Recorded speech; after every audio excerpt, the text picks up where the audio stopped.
مکانیزم ماشه میتونه ماشه جنگو بچکونه؟ این آقای ظریف و دوستاشون که خودشون باعث به وجود اومدن مکانیزم ماشه هستن، الان با رسانه‌هاشون راه افتادن و مردم ایران میترسونن که وای اگه مکانیزم ماشه فعال بشه جنگ میشه، نفت نمیتونیم بفروشیم و از این داستانا.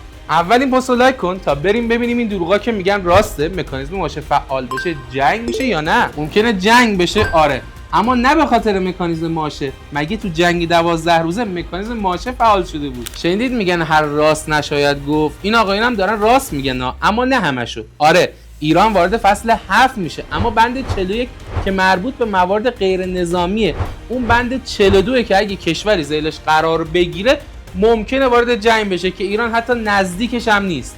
نفت چی؟ دیگه نفت که نباید بتونیم بفروشیم. شاید باورتون نشه توی برجام حتی یه تحریم نفتی هم برطرف نشده که بخواد با مکانیزم ماشه برگرده. تنها تحریمی که برگشته کشتیرانیه که اونم برای توقیف محموله‌های نظامی و هسته‌ایه. قبل برجام چند تا کشور اروپایی کشتیامون رو گرفتن و ما در نهایت با گرفتن کشتیاشون مجبورشون کردیم که کشتیامون رو آزاد کنن. حالا بازم سوال داری که